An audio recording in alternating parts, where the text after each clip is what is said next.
Hello बच्चों, कैसे हैं आप सभी। Myself Sumit Kumar Srivastava and आज हम कवर करने वाले हैं motion in a straight line part 2। आज हम कवर करेंगे acceleration and equation of motion. तो चलिए स्टार्ट करते हैं आज का टॉपिक। सबसे पहले जान लेते हैं कि एक्सेलरेशन होता क्या है।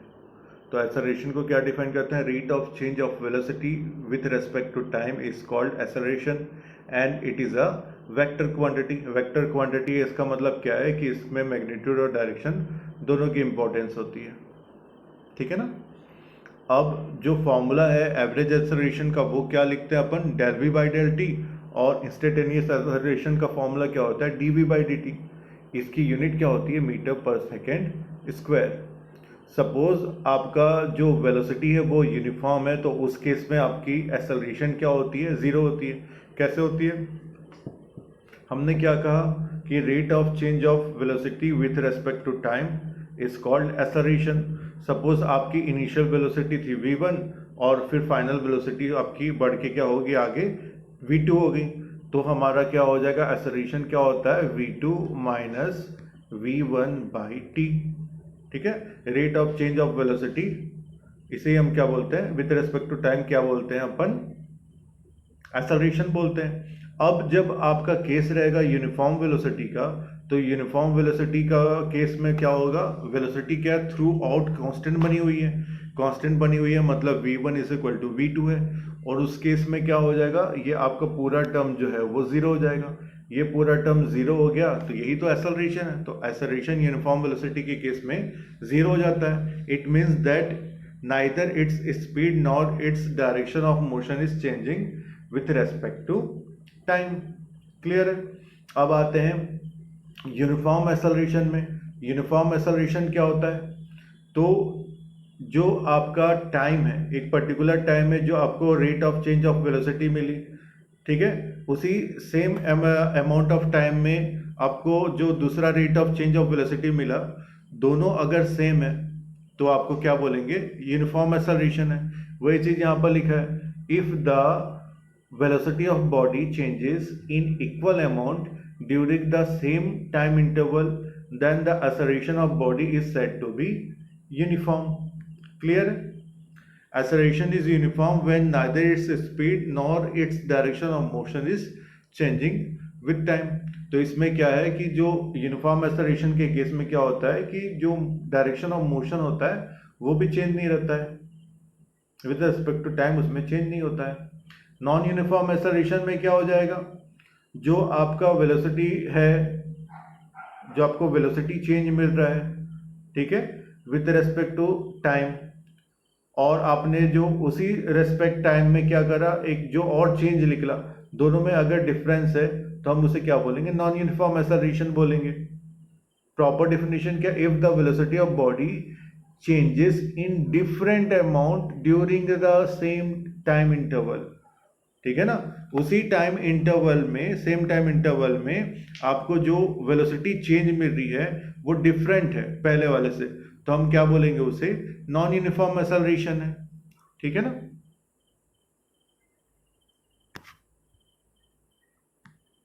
अब इसके बाद आता है क्या? Equation of motion. तो इक्वेशन ऑफ मोशन क्या है? तीन है। v is equal to u plus a t. Second है s is equal to u t plus half a t square. और थर्ड है v square is equal to u square plus 2as। यहाँ पर u क्या है? आपकी initial velocity है। v क्या है? आपका फाइनल वेलोसिटी है।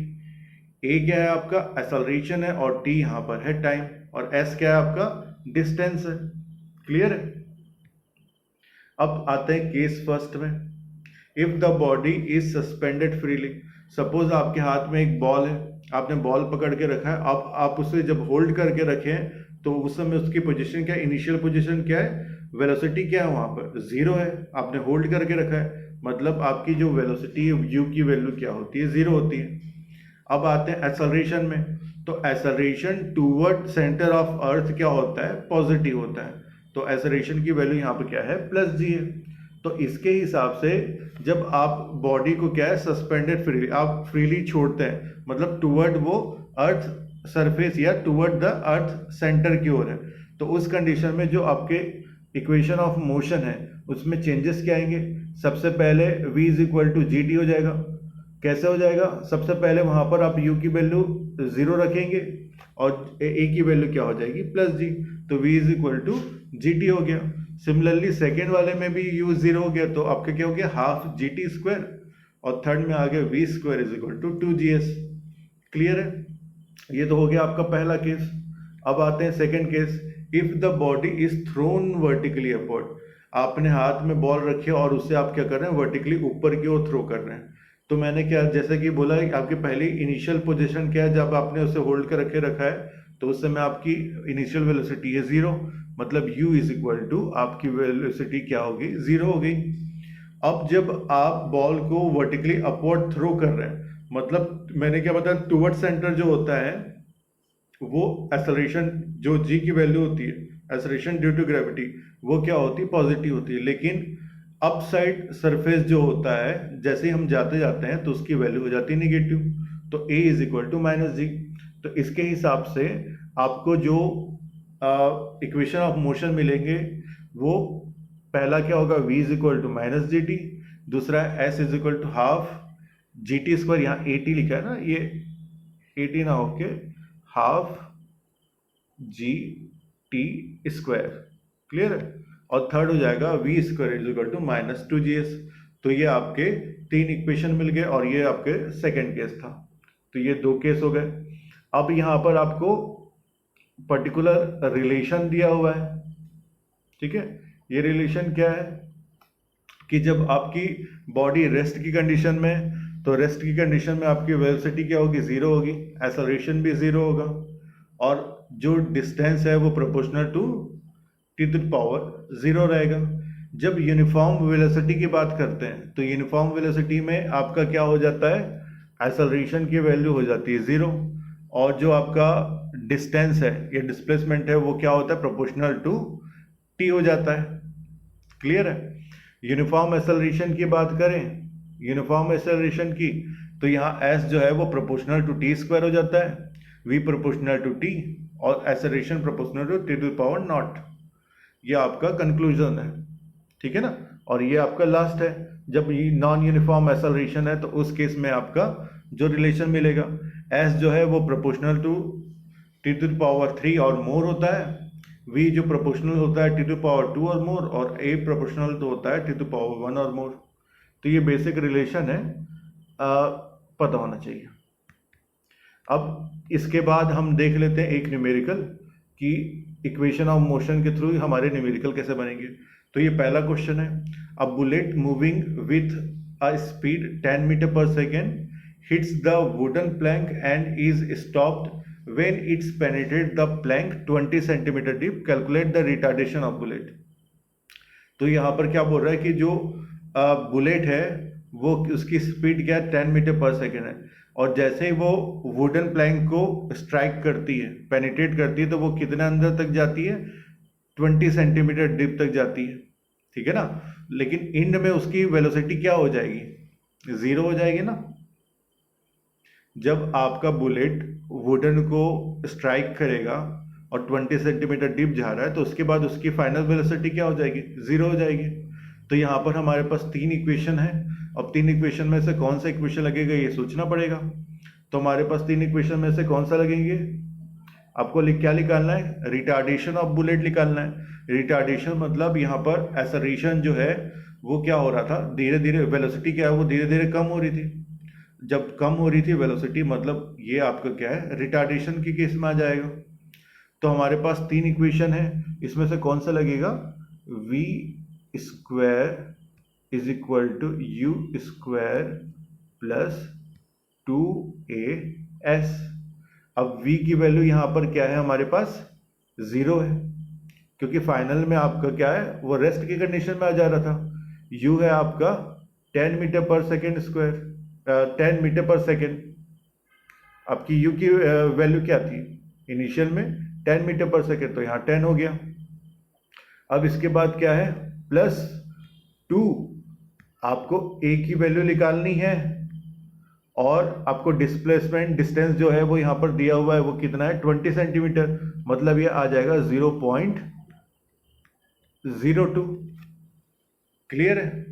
तो ओवरऑल इसे जब हम सॉल्व करेंगे तो हमको a की वैल्यू मिल जाएगी, और a की वैल्यू कितनी आ जाती है यहाँ पर, -2500 मीटर पर सेकेंड स्क्वायर।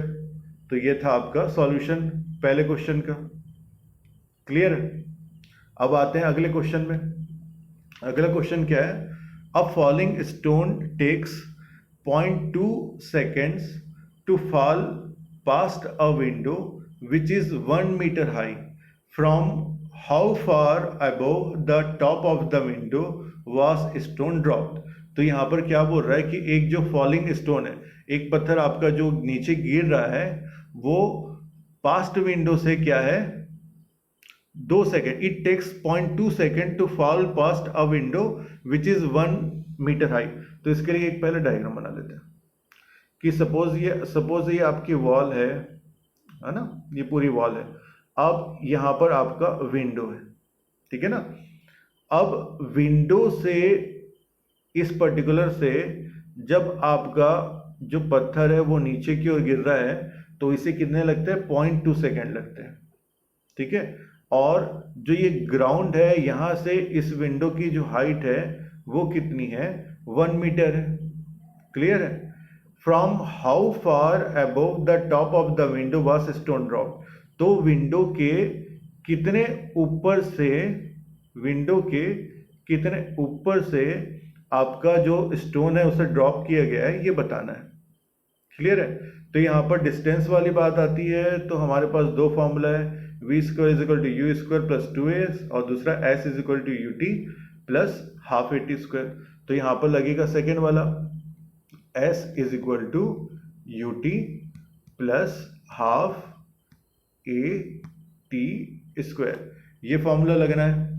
तो हमारे पास जो डिस्टेंस दिया हुआ था वो कितना दिया हुआ था, 1 मीटर दिया था, ठीक है। और उस विंडो से और कितने ऊपर से जो पत्थर है वो नीचे गिराया गया है, ये निकालना है।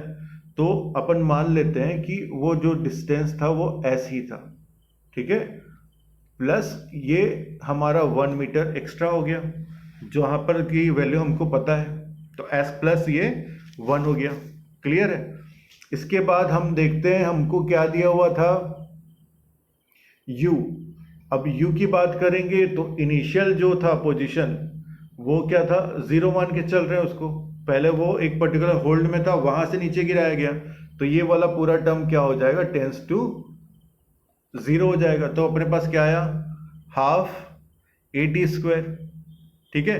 हाफ ए टी बोलेंगे या इसको बोलेंगे हाफ जी टी। तो ओवरऑल हमारे पास क्या आया, फॉर्मूला हमारे पास क्या आ गया था, s is equal to half g t square. और अभी हमने मान के क्या चला कि विंडो के ऊपर का जो डिस्टेंस है वो क्या है, s है, और हमको डिस्टेंस पता है विंडो से नीचे सरफेस तक का 1 metre is equal to half g t. अब टी की देखेंगे तो हमको पता है क्या, कितना सेकंड लगा था विंडो से नीचे आने में, 0.2 सेकंड लगा था, और उसके ऊपर की वैल्यू हमको पता नहीं है, तो हम इसे क्या बोलेंगे, सपोज टी था रेस्ट का, और जितना हमको पता है वो है हमारा 0.2, तो टी प्लस 0.2 का स्क्वायर। तो इसे सॉल्व करने पे हमारी वैल्यू आ जाएगी। क्लियर है? तो हम इसे वैल्यू पुट कर लेते हैं, s की वैल्यू क्या थी, हाफ जी टी स्क्वायर था, यहाँ पर हम वैल्यू पुट कर लेते हैं, half g t square plus 1 is equal to half g t plus 0.2 का होल स्क्वायर, मतलब a प्लस बी का होल स्क्वायर है। तो इसे अपन क्या लिख सकते हैं, a स्क्वायर प्लस 0.04 प्लस क्या हो जाएगा ये 0.4t। क्लियर है? ये हो जाएगा। तो ओवरऑल इसे जब आप आगे सॉल्व करेंगे तो हमारे पास क्या आ जाएगा value, half g t square plus 1 is equal to half g t square plus 0.02 g plus 0.2 GT। इससे ये कैंसिल हो जाएगा, तो ओवरऑल हमारे पास आ जाएगी t की वैल्यू 0.40। क्लियर है, हमारे पास एक वैल्यू आ गई 0.40, टाइम निकल गया। अब टाइम निकल गया तो ओवरऑल हमें क्या निकालना है, डिस्टेंस। तो कितने ऊपर डिस्टेंस से गिरा, तो s is equal to half 9.81 g की वैल्यू, और जो t था वो कितना था 0.40, इसका स्क्वायर। तो ओवरऑल सॉल्व करने पे हमारी वैल्यू आ जाएगी 0.78 मीटर। तो इतने ऊपर डिस्टेंस से, विंडो के इतने ऊपर डिस्टेंस से पत्थर थ्रो किया गया, जो कि नीचे फिर गिरा। क्लियर है, तो ये ओवरऑल हमारा आंसर है।